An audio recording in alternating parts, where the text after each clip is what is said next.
Welcome to Pradeep forty இன்னைக்கு நம்ம என்ன வீடியோ பார்க்க போறோம்னா தனுஷோட டைரக்ஷன்ல பவிஷ், அனிகா அண்ட் மேத்யூ இவங்களாம் நடிச்ச நீக், அதாவது வந்து நிலவுக்கு என்மேல் என்னடி கோபம் அந்த படத்தோட மூவி ரிவ்யூ தான் பார்க்க போறோம். ஸோ வாங்க வீடியோக்குள்ள போகலாம். வீடியோக்குள்ள போறதுக்கு முன்னாடி மறக்காம பிரதீப் ஃபார்ட்டி சேனலை சப்ஸ்கிரைப் பண்ணிடுங்க.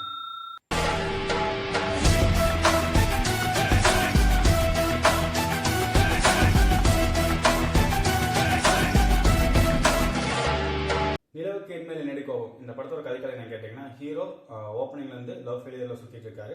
அப்போ வந்து அவங்க பேரண்ட்ஸ் வந்து பார்த்துட்டு நீ இப்படி இருந்தா சரிப்பட்டு வர மாட்டேன், வாங்க இப்போ கல்யாணத்தை பிடிச்சி பண்ணி வச்சலாம்னு சொல்லி கூட்டு போறாங்க.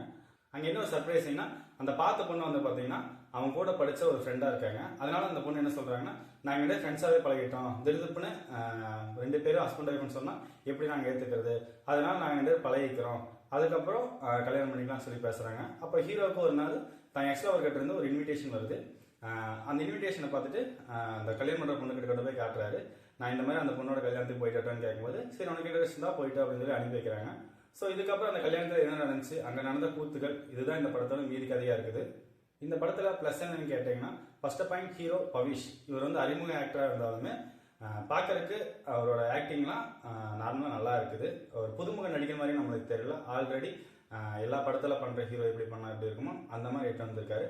அதே மாதிரி அனிகாவும் அந்த தனக்கு கொடுத்த கேரக்டரை நல்லா பண்ணியிருக்காங்க. அண்ட் அதுக்கப்புறம் மேத்யூ தாமஸ், இவர் வந்து காமெடிக்கு பஞ்சம் இல்லாம பண்ணிட்டாரு. தான் ஃப்ரெண்டு கூட ஒரு காமெடினா இல்லைனாலும் தானும் ஒரு ஹீரோங்கிறத இந்த படத்துல நிரூபிச்சு காட்டிட்டாரு.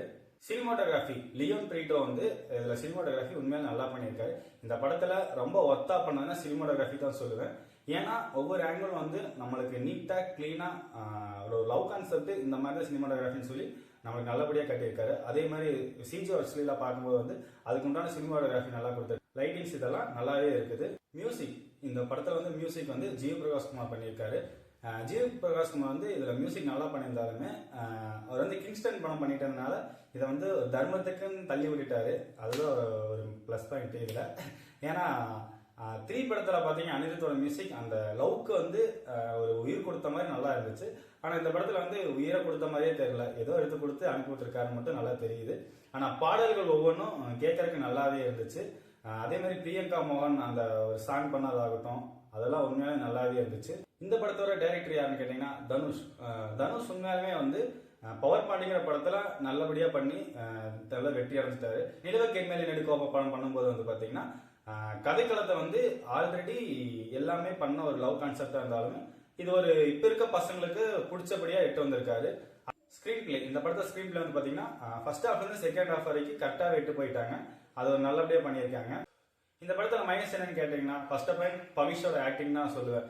ஏன்னா அவரை தனியா அவரோட கேரக்டர் பண்ண வச்சிருந்தாங்கன்னா உண்மையாலுமே அவரோட ஆக்டிங் நல்லா இருந்திருக்கும். இதுல வந்து தனுஷோட நேச்சுரல் ஆக்டிங் கொண்டு வந்து இதுக்குள்ள சொல்ற என்ன ஆயிடுச்சுன்னா, இந்த படம் பவிஷோட படம் மாதிரியே தெரியல. தனுஷ் வந்து இந்த படம் பண்ணியிருந்தா எப்படி இருக்கும் அந்த மாதிரி தான் இருந்துச்சு.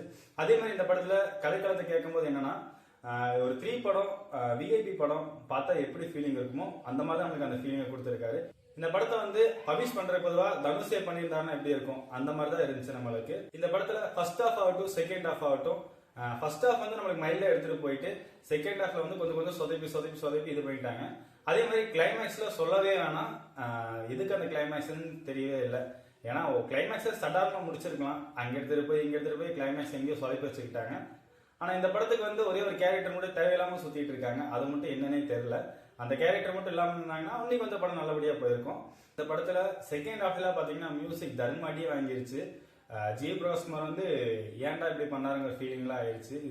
ஜிவி பிரகாஷ் குமாரோட மியூசிக்காங்கிற டவுட் வரைக்கும் வந்துருச்சு. சாங்ல நல்லபடியா எடுத்துட்டு போயிருந்தாலும் பேக்ரவுண்ட் மியூசிக்ல வந்து கொஞ்சம் பிசை தட்டி விட்டாரு. நமக்கே பார்க்கும்போது என்னடா இது ஜிவி பிரகாஷ் குமார் தான் மியூசிக் போட்டாங்கிற மாதிரி ஃபீலிங் ஆயிடுச்சு. ஸ்கிரீன் பிளே வந்து பாத்தீங்கன்னா ஃபர்ஸ்ட் ஹாஃப்லேயே வந்து மைல்டா எடுத்துட்டு போய் இப்படி தாண்டா இருக்கும் ஸ்கிரீன் பிளே, இஷ்டம் இருந்தா பாருங்கடா இல்லைன்னா போங்கடாங்கிற மாதிரி ஃபர்ஸ்ட் ஹாஃப்லயே ஸ்லோவா எடுத்துட்டு போயிட்டு செகண்ட் ஹாஃப்ல ரொம்ப ஸ்லோவா எடுத்துட்டு போய் ஒரு அங்கங்க கொஞ்சம் குழப்பத்தை பண்ணி கிளைமேக்ஸ்ல வந்து நல்லா சொதப்பி வச்சுக்கிட்டாங்க. மொத்தத்துல இந்த படம் ஒர்த்தா இல்லைன்னு கேட்டீங்கன்னா, நம்ம அப்பாவெல்லாம் கூட்டு போய் உட்காந்து படத்தை பார்த்தோன்னா தலை மேல அடிச்சு இதுக்கிட்ட இந்த படத்தை கூட்டு வந்து கேட்கற மாதிரி நம்மளை அடிச்சு போடுவாங்க. ஏன்னா அந்த மாதிரி கதைக்களமா இருக்கு. எந்த படத்துலயாவது அங்க இருக்க பொண்ணு வந்து ட்ரிங்க்ஸ் பண்ணிட்டு இது பண்ணிட்டு சுத்த முடியுமா? கதைக்கு ஓகே, மற்றபடி ரியல் லைஃபுக்கு அது செட் ஆகாது. அதே மாதிரி ஹீரோ வந்து பார்த்தீங்கன்னா பீச்சில் போய் கருவாட்டு குழம்பு வச்சு கொடுக்குற சீன் ஆகட்டும், அதெல்லாம் வந்து சினிமாவுக்கு ஓகே, நம்ம ரியல் லைஃப்க்கு செட்டே ஆகாது. மொத்தத்தில் இந்த படத்தை பார்க்கும்போது வந்து ஏன்டா தேவையில்லாமல் இந்த படத்துக்கு போனோம் அப்படிங்கிற ஃபீல் ஆகிற மாதிரி தான் இருக்குது. இந்த படத்தை பார்க்கும்போது ஆல்ரெடி உங்களுக்கு இந்த படத்தை வைக்க பார்த்த மாதிரி ஃபீல் தான் இருக்கும். ஏன்னா பிரேமுடு படம் பார்த்தீங்கன்னா தெரியும், அதுலேயும் மேத்யூ தாமஸ் தான் காமெடிக்கு வந்திருக்காரு. அந்த படத்தோட கதைக்களத்தை அப்படியே நம்மளுக்கு தமிழில் ஆல்ரெடி தமிழில் விட்டுட்டாங்க, இருந்தாலும் வந்து இவர் கொஞ்சம் மாற்றி விடலாமேன்னு சொல்லி கதையில கொஞ்சம் மாற்றி இது பண்ணி வச்சிருக்காரு. இந்த படத்துக்கு நான் கொடுக்குற ரேட்டிங் என்ன 5/2.5. ஸோ இந்த மாதிரி மூவி ரிலீஸ் ஆகட்டும், ட்ரெய்லர் ரிலீஸ் ஆகட்டும், ட்ரீசர் ரிலீஸ் ஆகட்டும், உங்களுக்கு வேணா மறக்காம பிரதீப் 41 சேனலை சப்ஸ்கிரைப் பண்ணிடுங்க. டாடா.